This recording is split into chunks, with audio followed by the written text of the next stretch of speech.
आज देखिए हम विस्थापन विधि द्वारा उत्तल लेंस की फोकस दूरी ज्ञात करने वाले हैं, जिसके लिए हमें आवश्यक है एक प्रकाशिक बेंच और दो पिने और एक उत्तल लेंस, यानी कुल मिलाकर 3 स्टैंड की आवश्यकता होती है, जिसमें 2 स्टैंड में पिन लगी हो और एक स्टैंड में उत्तल लेंस लगा हो।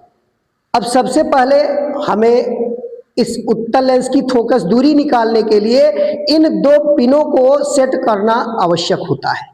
इन पिनों की स्थितियां कैसी होनी चाहिए, तो उसके लिए हमें सर्वप्रथम अनुमान लगाना पड़ता है।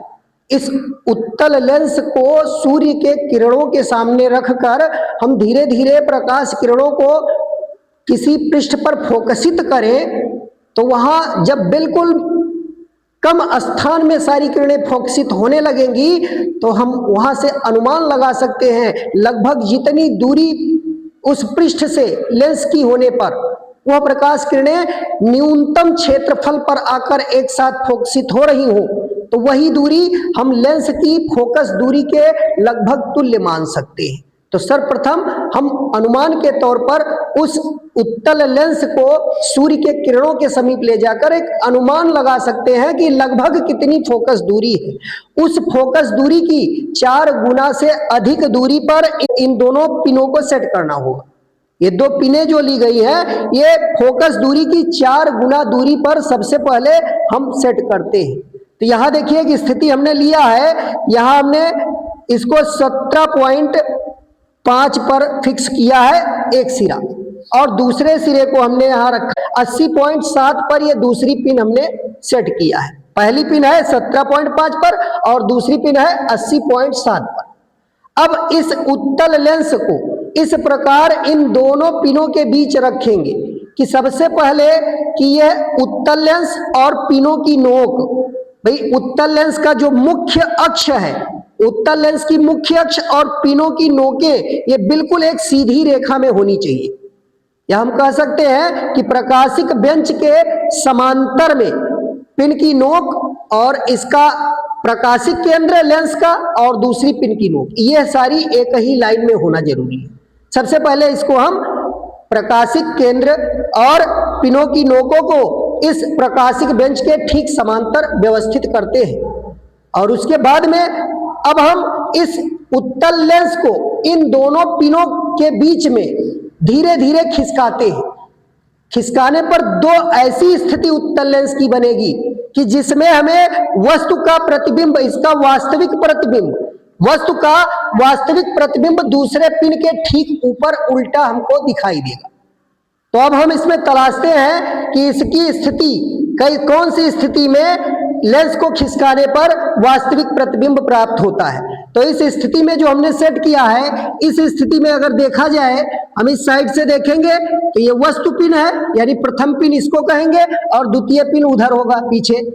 तो सबसे पहले यही होता है कि सूर्य के किरणों के सामने इस लेंस को रखकर अनुमान लगाते हैं कि लगभग फोकस दूरी कितनी है। उस फोकस दूरी के 4 गुने से अधिक दूरी पर दोनों पिनों को सेट करना होता है। अनुमान लगा के हम उसी अनुरूप हमने अनुमान लगाया, तो ये लगभग में 15 के आसपास इसकी फोकस दूरी हमको प्राप्त हो रही है, 15 और 20 के समीप लगभग है।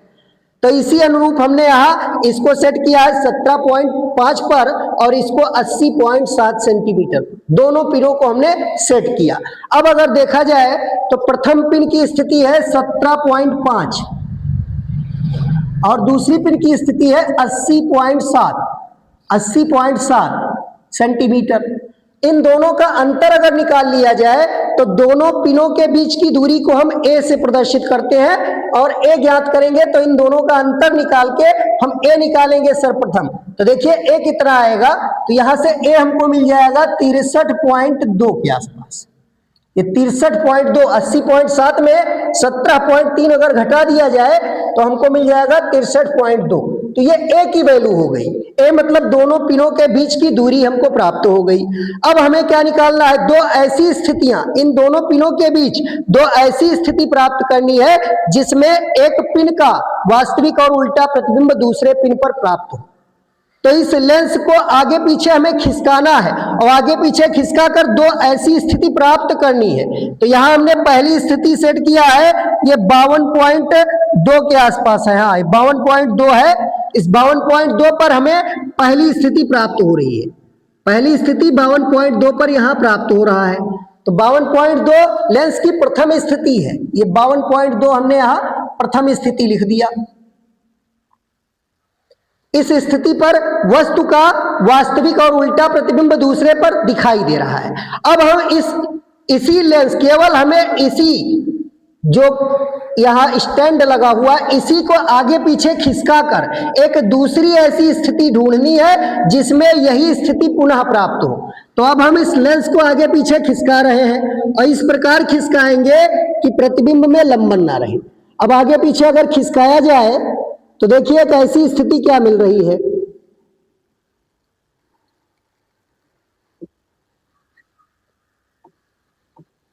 अब हम इसको धीरे धीरे आगे पीछे खिसकाकर वही स्थिति पुनः ढूंढ रहे हैं। तो वही स्थिति देखिए, थोड़ा सा यहाँ कुछ कुछ दिखाई देने लगा। अब यहां से अगर हम और थोड़ा सा खिसकाएं तो एक स्थिति हमको यह लगभग प्राप्त हो रही है। देखिए, हाँ, इस स्थिति में हमको फिर से वही स्थिति प्राप्त हो रही है, यानी एक पिन का वास्तविक प्रतिबिंब दूसरे पिन पर बन रहा है। और यहां अगर देखा जाए रीडिंग तो ये 43.2 पर आ रहा है। 43.2 सेंटीमीटर पर दूसरी स्थिति प्राप्त हो रही है, जिसमें एक पिन का वास्तविक उल्टा प्रतिबिंब दूसरे पिन पर प्राप्त हो रहा है। अब देखिए इस लेंस की फोकस दूरी हम कैसे ज्ञात करेंगे। तो सबसे पहले लेंस की दोनों स्थितियों के बीच की दूरी अगर निकाल लिया जाए तो लेंस का विस्थापन d मालूम चल जाएगा। तो यहां से लेंस का विस्थापन अगर निकाला जाए तो ये 9 सेंटीमीटर आएगा। यहां से 43.2 और 52.2 इन दोनों का अंतर लेंगे तो घटाने पर ये 9.0 आएगा। अब देखिए हमें a की वैल्यू यहां से मालूम चल गई, मतलब दोनों पिनों के बीच की दूरी a, और लेंस के विस्थापन को निकाला गया 9 आ गया। फार्मूला क्या होता है, लेंस की फोकस दूरी f बराबर a² - d² बटा 4a। इस सूत्र के मदद से हम इस लेंस की फोकस दूरी ज्ञात करेंगे। यहां देखिए विस्थापन विधि का प्रयोग करके उत्तल लेंस की फोकस दूरी हम इस सूत्र की सहायता से ज्ञात कर सकते हैं। ए की वैल्यू यहां से हमको प्राप्त हुई है 63.2, यहां 63.2 का स्क्वायर कर देंगे माइनस, और डी की वैल्यू प्राप्त हुई है 9, तो यहां 9 का स्क्वायर कर रहे हैं, 9.0 है, उसको 9 लिख सकते हैं, और नीचे बटा 4 ए की वैल्यू देखिए कितनी आई है, तो ए की वैल्यू 63.2 कह सकते हैं, 63.2 ये मिल गया है। तो यहाँ a की वैल्यू कैसे निकाला गया है, तो x और y में से x घटाया जाएगा तब ये वैल्यू प्राप्त हुई है। a और d ही इसमें मेन ज्ञात करना होता है। इस प्रयोग में हम a और d की वैल्यू अगर सटीक ज्ञात कर ले गए तो सीधे सूत्र के मदद से फोकस दूरी निकाल सकते हैं।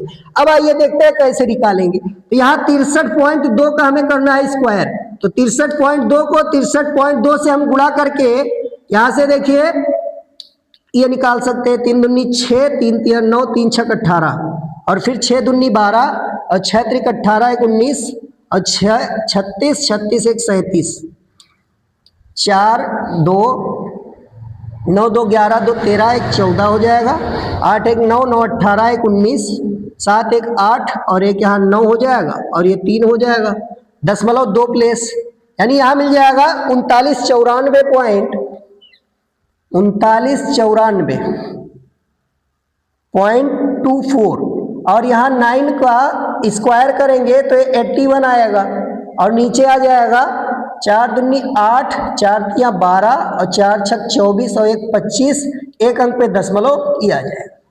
अब इसका अंतर ले लेंगे, तो देखिए इसी में से 81 यहाँ घटाना है, तो 81 अगर घटाया जाए तो 81 घटाने पर क्या मिल जाएगा, ये माइनस किया जा रहा है, 4 में से 1 घटाएंगे 3, 9 में से 8 घटाएंगे 1, बाकी यहाँ 9 3 39, ये आ जाएगा f की वैल्यू 39 13.24। अब इसको अगर भाग किया जाए तो ये आ जाएगा 252.8। अब यहाँ देखिए 3913.24 को 252.8 से अगर भाग किया जाए, 252.8 से अगर भाग किया जाए तो यहाँ फोकस दूरी हमें लगभग 15 के आसपास यानी 15.4 के आसपास मिल जाएगी। 15.46 के आसपास, इसको भाग करके चेक कर लेंगे, ये 15.46 के आसपास लगभग यहाँ प्राप्त हो जाएगी फोकस दूरी। तो इस प्रकार ये एक रीडिंग केवल निकाला गया है। यहाँ हमें इसी प्रकार से न्यूनतम 3 रीडिंग कम से कम लेने होंगे, 3 रीडिंग कम से कम यहाँ लेने होंगे, ये पहला, दूसरा, तीसरा। तो ऐसे 3 रीडिंग लेने के बाद जो फोकस दूरियां निकलेंगी तीनों केसों के लिए, उनका माध्यमान निकालेंगे। तो देखिए तीनों ही रीडिंग लेते समय ये ध्यान रखना है कि अगर पहले में 15 के आसपास आ रहा है तो हमें दोनों पिनों के बीच की दूरी कभी भी 60 या 60 से कम नहीं लेना है, हमेशा 60 से ज्यादा ही लेना है। तो जैसे यहां सेट किया गया था 17.5, 80.7 और इनका अंतर 63.2 आया था। अब इसी प्रकार से हम थोड़ा बहुत दोनों पिनों को इधर उधर खिसका कर एक दूसरी स्थिति पर सेट करेंगे, थोड़ा पहली पिन को और दूसरी पिन को थोड़ा थोड़ा अंतर पर सेट करके, और इस प्रकार से सेट करेंगे कि यह 60 से अधिक ही होना चाहिए दोनों पिनों के बीच की दूरी। और फिर इस उत्तल लेंस को दोनों पिनों के बीच आगे पीछे खिसका कर 2 ऐसी स्थिति ज्ञात करेंगे कि जिसमें एक वस्तु का प्रतिबिंब दूसरे वस्तु के ऊपर वास्तविक प्रतिबिंब हमको प्राप्त हो। तो जैसा कि ये रीडिंग में, पहले रीडिंग में बताया गया, ठीक इसी प्रकार 2 और रीडिंग निकालने के बाद जो भी फोकस दूरियां हमें 3 प्राप्त होंगी उनका माध्यमान ले लेंगे और वही इस उत्तल लेंस की फोकस दूरी होगी। तो इस प्रकार हम विस्थापन विधि द्वारा उत्तल लेंस की फोकस दूरी ज्ञात कर सकते हैं। धन्यवाद।